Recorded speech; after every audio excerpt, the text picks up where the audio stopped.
దేశం కోసం పోరాడి వీరమరణం పొందినటువంటి తెలుగు బిడ్డ వీర జవాన్ మురళీ నాయక్ గారికి నివాళులర్పిస్తూ ఆయన కుటుంబానికి వైఎస్ఆర్ కాంగ్రెస్ పార్టీ యోజన విభాగం తరపున మా ప్రగాఢ సానుభూతిని తెలియజేస్తూ ఆ కుటుంబానికి ఆ భగవంతుని మనోధైర్యం ప్రసాదించాలని ప్రార్థిస్తున్నామన్నా. ఇకపోతే ఈ మీడియా సమావేశాన్ని ఏర్పాటు చేయడానికి ముఖ్య ఉద్దేశం భగత్ సింగ్ కాలనీకి సంబంధించిన ఇళ్ల పట్టాల ఇష్యూ ఏదైతే జరుగుతూ ఉందో ఆ ఇష్యూని ఉన్న వాస్తవాలను మీడియా ద్వారా ప్రజలకు తెలియజేయాలనే ఉద్దేశంతో ఈ యొక్క మీడియా సమావేశాన్ని ఏర్పాటు చేయడం జరిగిందన్న. గత 2 రోజులుగా మీరు చూస్తూ ఉన్నారు, గౌరవ మంత్రివర్యులు శ్రీ నారాయణ గారు ఆయన కావచ్చు, లేకపోతే ఆయనకు సంబంధించిన తెలుగుదేశం పార్టీ నాయకులు కావచ్చు, తెలుగుదేశం పార్టీ కార్యకర్తలు కావచ్చు, 1400 కుటుంబాలకి మా నాయకుడు నారాయణ గారు శాశ్వతంగా ఇళ్ల పట్టాలు ఇప్పించాడు అని చెప్పేసి ఆయన సంబంధించిన మీడియాలోనో లేకపోతే ఆయన సంబంధించిన సోషల్ మీడియాలోనో ఆయన అనుచరులకు సంబంధించిన ఫేస్బుక్ స్టోరీల్లోనో హల్చల్ చేస్తూ నానా హంగామా చేస్తూ నెల్లూరు సిటీకి సంబంధించి 2 రోజుల నుంచి చాలా హంగామా చేస్తూ ఉన్నాడు. దాంతోపాటు మళ్ళీ పాలాభిషేకం కూడా చేసుకుంటూ ఉన్నారు. నేను ఒకటే అడుగుతా ఉండే మంత్రి గారు నారాయణ గారిని ఒకటే అడుగుతా ఉండా, ఈ వాస్తవాలు ప్రజలకు తెలియకపోతే ఏమవుద్దంటన్నా, గతంలో మాదిరిగా నారాయణ అంటే అభివృద్ధి, అభివృద్ధి అంటే నారాయణ అని ఏదైతే అన్నారో నేను ఒక ప్రెస్ మీట్లో కూడా మాట్లాడుతా అబద్ధం అంటే నారాయణ, నారాయణ అంటే అబద్ధం అని కూడా నేను తెలియజేయడం జరిగింది ఆ రోజు. దానికి ఉదాహరణే నేను ఇప్పుడు చెప్పే ఒక చిన్న సంఘటన. గతంలో వైఎస్ఆర్ కాంగ్రెస్ పార్టీ అధికారంలో ఉన్నప్పుడు జగన్మోహన్ రెడ్డి గారు, మా నాయకుడు జగన్మోహన్ రెడ్డి గారు ముఖ్యమంత్రిగా ఉన్నప్పుడు 2019-24 మధ్యలో అక్కడ భగత్ సింగ్ కాలనీకి సంబంధించి వరదలు వస్తే అక్కడున్న చాలా ఇల్లులకు సంబంధించి కావచ్చు, అక్కడున్న చాలా ప్రాంతం డ్యామేజ్ అయితే అప్పుడు మాజీ మంత్రివర్యులు మా అన్న అనిల్ కుమార్ యాదవ్ గారు అక్కడున్న పరిస్థితులను జగన్మోహన్ రెడ్డి గారికి వివరించి ఆయనకి ఆ పరిస్థితులు తెలియజేసి అక్కడున్న వాళ్ళకి శాశ్వత పరిష్కారం చూపించాలనే ఉద్దేశంతో జగన్మోహన్ రెడ్డి గారిని అక్కడికి ఆ ఏరియాకి పిలవడం జరిగింది. స్వయంగా ఆ ప్రాంతానికి జగన్మోహన్ రెడ్డి గారు ప్రాంతానికి రావడం జరిగింది. నా ఫోటోలు ఆ రోజు జగన్మోహన్ రెడ్డి గారు పర్యటించిన ప్రాంతాలు భగత్ సింగ్ కాలనీలో ప్రజలు ఎదుర్కొంటున్న సమస్యల్ని స్వయంగా చూడడానికి జగన్మోహన్ రెడ్డి గారు పర్యటించిన ఫోటోలు ఇవి. మేము ఆ రోజు ఆయనతో పాటు ఉన్నాం అక్కడ.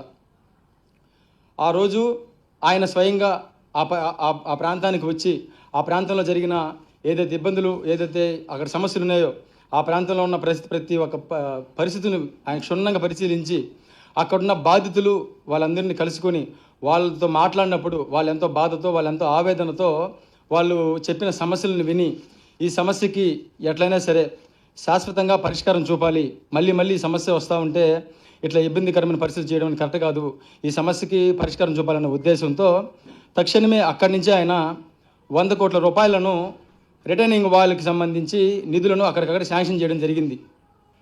దాంతోపాటు వీళ్ళందరికీ కూడా శాశ్వతంగా ఇళ్ల పట్టాలు ఇస్తే బాగుంటుందని ఒక ఆలోచన చేసినప్పుడు అప్పుడు ఇరిగేషన్ డిపార్ట్మెంట్ వాళ్ళతో మాట్లాడితే ఇక్కడ ఈ వరద ప్రాంతాల వాళ్ళకి శాశ్వతంగా ఇవ్వడం కుదరదు సార్, ఇప్పుడున్న పరిస్థితుల్లో ఈ రిటర్నింగ్ వాళ్ళు పూర్తి అయితేనే మనం ఇవ్వడానికి దీని మీద బేస్ చేసుకోవడానికి వీలవుతుంది అని ఆ రోజు జగన్మోహన్ రెడ్డి గారు కావచ్చు, అప్పుడు మా నాయకుడు అనిల్ కుమార్ గారు చెప్పడం జరిగింది.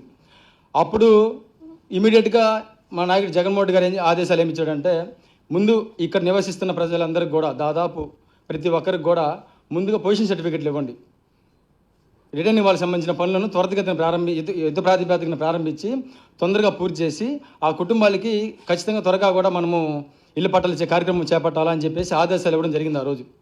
అందులో భాగంగానే దాదాపు 3500 కుటుంబాలకి పొజిషన్ సర్టిఫికెట్లు ఇవ్వడం జరిగింది. అప్పుడే ఈ 4 సంవత్సరాల్లో 90% దాకా ఈ రిటర్నింగ్ వాళ్ళు ఏదైతే ఉందో ఆ రిటర్నింగ్ వాళ్ళకి సంబంధించిన పనులు మేము పూర్తి చేయడం జరిగింది. మా గవర్నమెంట్లో, జగన్మోహన్ గారి గవర్నమెంట్లో దాదాపు 90% పనులను, రిటర్నింగ్ వాళ్ళ పనులను కూడా పూర్తి చేయడం జరిగింది. అప్పుడు ఎలక్షన్ కూడా రావడం వల్ల ఆ పనులు కొంచెం నిలిచిపోవడం జరిగింది. దురదృష్టవశాత్తు మేము అధికారం కోల్పోయాం. ఆ తర్వాత వచ్చిన ఈ సంవత్సర వ్యవధి కాలంలో, ఈ సంవత్సర కాలంలో ఏ రోజు కూడా ఆ భగత్ సింగ్ కాలనీకి సంబంధించి వాళ్ళ ప్రజల సమస్యల పట్ల కావచ్చు, ఆ భగత్ సింగ్ కాలనీకి సంబంధించిన ప్రజలు ఇల్లు పట్టాలకు సంబంధించి ఏ రోజు కూడా నారాయణ గారు ఒక ఆలోచన కూడా చేసిన పరిస్థితులు లేవు. కానీ అక్కడున్న లోకల్ నాయకులు కొంతమంది ఇట్లా ఆ రోజు జగన్మోహన్ గారు వచ్చినప్పుడు ఈ విధంగా చెప్పారు, ఆల్మోస్ట్ ఆల్ పనులు పూర్తి అయిపోయినాయి, మీరు కానీ ఇప్పుడు కానీ ఒక లెటర్ కానీ పెడితే ఆ లెటర్ ద్వారా ప్రతి ఒక్కరికి ఇల్లు పట్టాలు ఇచ్చే కార్యక్రమం జరుగుతుంది, అది ఆ క్రెడిట్ అంతా మనమే చేసుకున్నట్టు అవుతుందని ఒక సలహా ఇస్తే ఈ పెద్ద మనిషికి చేసాడు మంచిదే. నారాయణ గారు ఒక లెటర్ పెట్టాడు. ఆ పెట్టిన లెటర్లు కూడా ఏం పెట్టాడు, గత ప్రభుత్వంలో కట్టిన రిటర్నింగ్ వాళ్ళు 100% దాదాపు పూర్తి అయిపోయింది, ఆ 10% పనులు కూడా ఈయన ప్రత్యేక శ్రద్ధ పూర్తి చేసింది ఏమీ లేదు, ఆ 10% పనులు కూడా ఆన్గోయింగ్ ప్రాసెస్లోనే పనులు పూర్తి అయ్యి తప్పితే ఈయన ప్రత్యేక శ్రద్ధతో తీసుకుంది ఏమీ లేదు. ఆ పనులు పూర్తి అయిపోయినాయి కాబట్టి, అందరికీ పొజిషన్ సర్టిఫికేట్లు ఉన్నాయి కాబట్టి వీటిని బేస్ చేసుకొని మనము ఇల్లు పట్టాలు ఇవ్వచ్చు. ఇల్లు పట్టాలు ఇస్తే మనకు మంచి మైలేజ్ వస్తుంది. ఎందుకంటే చంద్రశేఖర్ రెడ్డి గారు కార్యకర్తలు కావచ్చు, సిటీ కాన్స్టిట్యున్సీలు దూసుకుపోతూ ఉన్నారు.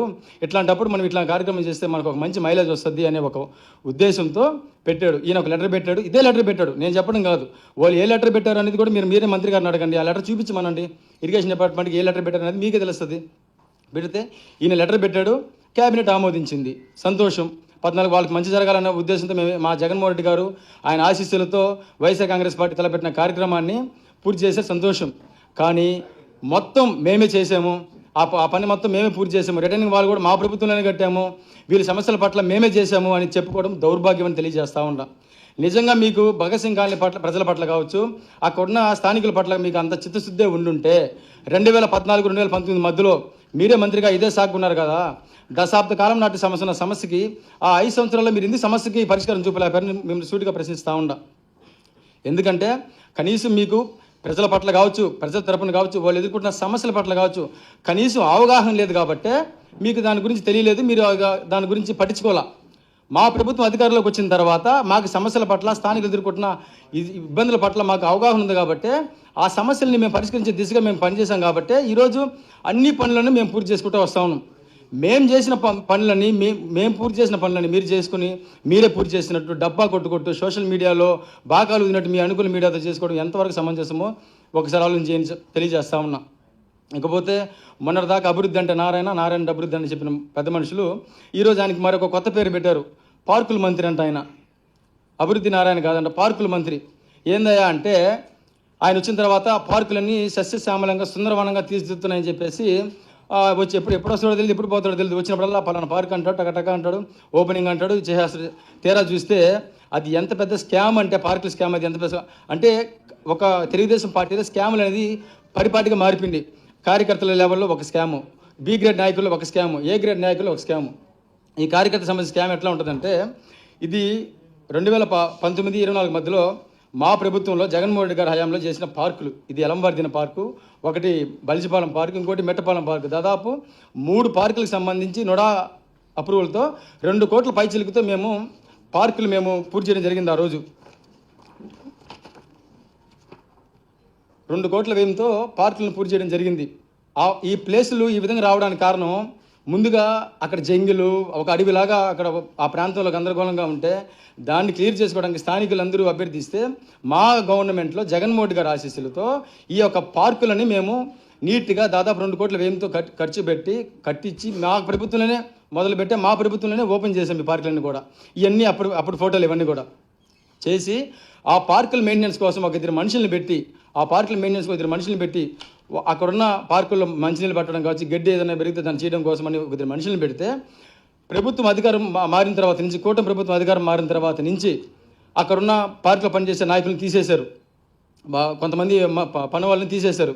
ఎందుకు తీసేశారా అంటే పార్కులు సుందరవనంగా ఉండే, ఎప్పుడు పార్కులకు వచ్చినా ఇది జగన్మోహన్ రెడ్డి గారు గడిచిన పార్కు, ఇది జగన్మోహన్ రెడ్డి గారు గడిచిన స్కూలు అని చెప్పుకుంటున్నారనే ఉద్దేశంతో పార్కులో పనిచేస్తున్న మనుషుల్ని తీసేసి ఆ పార్కులు పూర్తిగా నిర్వీర్యమయం అయిపోయే విధంగా, ఆ పార్కులకు ఎవరు ఇంకా పోకూడదు, ఆ పార్కులు చెత్త చెదారం ఎక్కువ పేరుకోపోయింది, ఆ పార్కులు మెయింటెనెన్సే లేదు అని ఆ పార్కులకు సంబంధించి ఎవరు కూడా కన్నెత్తి చూసే విధంగా ఏమీ లేకుండా పూర్తిగా నిర్వీర్యమైపోయే విధంగా ఆ పార్కుల్ని తయారు చేసి 1కి 10 సార్లు నేను అడిగా, సార్ మనుషుల్ని పెట్టండి, ఎంతో ఖర్చు పెట్టి ఆ పార్కులు కట్టాం, 10 మందికి ఉపయోగపడుతుంది అని చెప్పి నేను ఎన్నోసార్లు కమిషనర్ గారిని కూడా కలిస్తే ఒక మనిషిని పెట్టకపోగా ఆ పార్కులు దాదాపు 1 సంవత్సరం రోజులుగా ఆ పార్కులు నిర్వీర్యమైపోయి గందరగోళం అయిపోయి ఆ పార్కులు దౌర్భాగ్య స్థితికి వచ్చేసరిగా అవి అట్టబెట్టేసి ఇప్పుడు కొత్తగా ఎన్క్యాప్ ద్వారా వాళ్ళ నాయకులు, కేవలం తెలుగుదేశం పార్టీ నాయకులకి లబ్ధి చేకూర్చాలా అనే ఒక దురుద్దేశంతోనే ఒక పార్కుకి ఒక 13 డివిజన్లోనే 50 లక్షల రూపాయలు బ్యూటిఫికేషన్ పేరుతో, ఒక్క 13 డివిజన్లోనే ఎలంవర్దిన, పాత మెట్టపాలెం, బలిజిపాలెం సంబంధించి 50 లక్షల రూపాయలు బ్యూటిఫికేషన్ పేరుతో నిధులను గ్రాంట్ చేసి, ఒక్క డివిజన్లోనే 50 లక్షలు నేను చెప్పేది, మిగిలిన 27 డివిజన్లు, దీంతో కాకుండా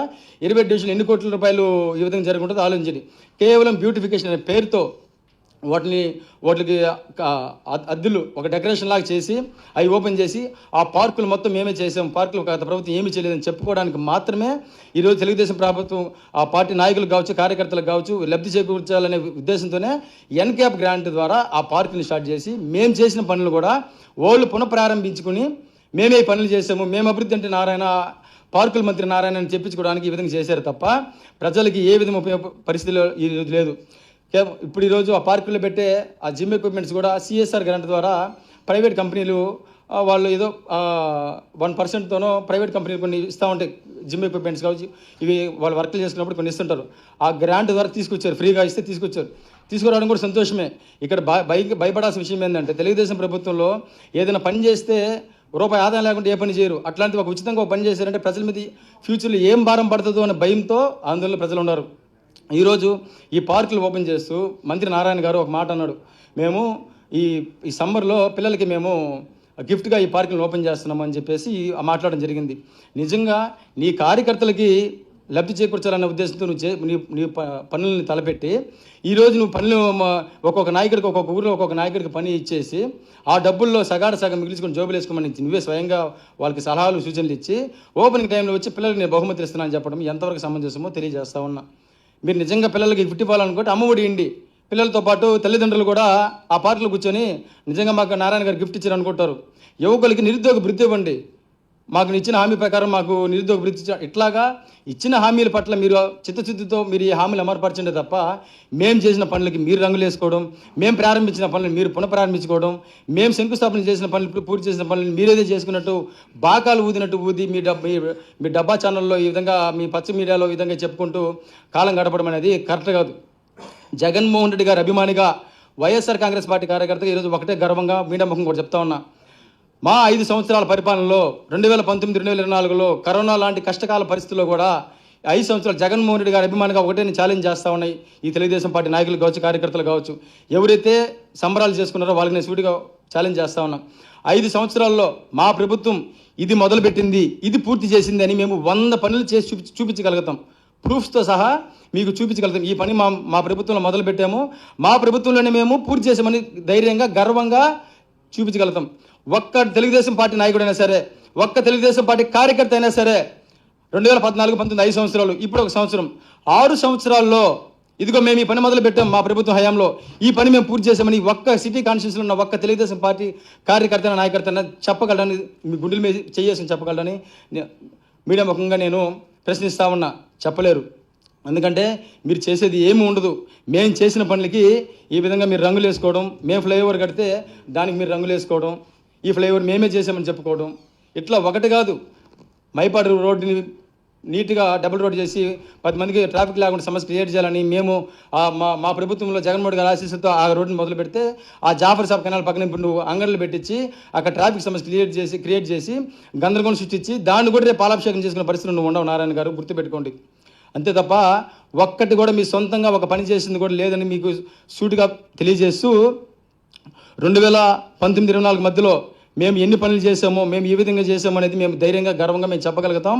అదేవిధంగా 2014-2019 మధ్యలో మీరు ఎందుకు ఈ పనులు చేయలేకపోయినారో, లేదు మీరు చేసిన పనులు ఇవన్నీ మీరు గర్వంగా చెప్పుకున్న పరిస్థితుల్లో మీరు కానీ ఉంటే మేము మీరు రేపు ఏదైనా సరే ఈ సంవత్సరం తర్వాత అయినా సరే మీరు ఎప్పుడైనా సరే ఏదైనా ప్రజలకు ఉపయోగపడే పని చేస్తాము, పని చేయాలని మీకు ఆలోచన వస్తే, ప్రజలకు ఉపయోగపడే శాశ్వతమైన అభివృద్ధి పని కానీ చేయదలుచుకుంటే ఆ పనితో మేము మీతో కలిసి నడవడానికి సిద్ధంగా ఉన్నామే తప్ప ఇట్లా చీప్ పబ్లిసిటీతో కూడిన పనులకు, మా ప్రభుత్వం హయాంలో చేసిన పనులకు మీ ప్రభుత్వం చేసిందని చెప్పుకునే చీప్ పబ్లిసిటీతో కూడిన పనులు మేము చేయము.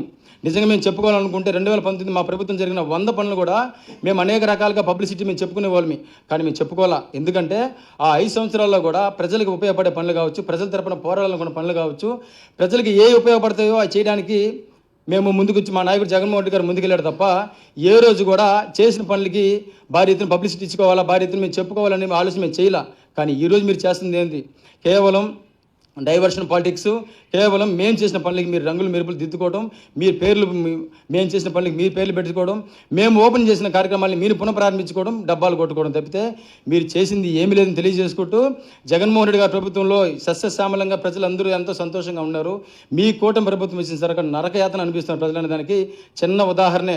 ఆ రోజు మా ప్రభుత్వంలో మందు రేట్లు పెంచి, కరెంటు రేట్లు తగ్గించి, మా నాయకుడు ప్రజల పక్షాన్ని నిలబడి ప్రజల మీద భారం పడకుండా పరిపాలన అందిస్తే, ఈరోజు మీ ప్రభుత్వం వచ్చిన తర్వాత మందు రేట్లను తగ్గించి కరెంట్ రేట్లను పెంచి ప్రజల మీద దాదాపు 11,000 కోట్ల రూపాయలను భారం వేసే పరిస్థితులు ఈరోజు మీరు ఉన్నారంటే ఇంతకంటే సిగ్గుమాలిన రాజకీయాలు నాకు తెలిసి ఈ ఆంధ్ర రాష్ట్రంలో కాదు, ఆంధ్ర రాష్ట్రం తప్ప ఇంక చుట్టుపక్కల ఏ రాష్ట్రంలో కూడా ఇలాంటి రాజకీయాలు ఉండవని తెలియజేసుకుంటూ ఏదైనా రాజకీయాలు చేయాలనుకున్నప్పుడు హుందాగా చేయండి అంతే తప్ప మేము చేసిన పనులకి, మేము చేయాలనుకున్న ఆలోచనలకి మీరు చేశారని చెప్పి కలరింగించుకొని మీరేదో చేయాలనే మీరు చేయలేని పనులకు కూడా మా పనులని మీకు అడ్డు పెట్టుకొని మేమే చెప్పుకోమన్నామని చెప్పేసి ఒక అబద్ధాన్ని అందంగా దాన్ని చూపించి ఆ అబద్ధాన్ని 10 సార్లు చూపిస్తే నిజమైపోద్దనే ఆలోచనతో ఉండడం చాలా తప్పు. ఇక నుంచైనా సరే హుందాతో కూడిన రాజకీయాలు చేయాలని, ప్రజలకు ఉపయోగపడే అభివృద్ధి కార్యక్రమాల్లో మమ్మల్ని భాగస్వామ్యం చేస్తే మీతో కలిసి నడవడానికి మేము సిద్ధంగా ఉన్నామని తెలియజేసుకుంటూ మరొకసారి ఈరోజు 1,400 కుటుంబాలకు సంబంధించిన ఏదైతే ఇల్లు పట్టాల సంబంధించిన ఇష్యూ ఉందో ఆ కుటుంబాలకి గతంలోనే దాదాపు వాటితో పాటు 3,800 కుటుంబాలకి మా ప్రభుత్వంలో జగన్మోహన్ గారి ఆశీస్సులతో పొజిషన్ సర్టిఫికేట్ ఇచ్చామని తెలియజేసుకుంటూ వాస్తవాలను ఎప్పుడు కూడా ప్రజలకు తెలియజేయాలనే ఉద్దేశంతో ఈ యొక్క మీడియా సమావేశం ఏర్పాటు చేయడం జరిగింది. Thank you.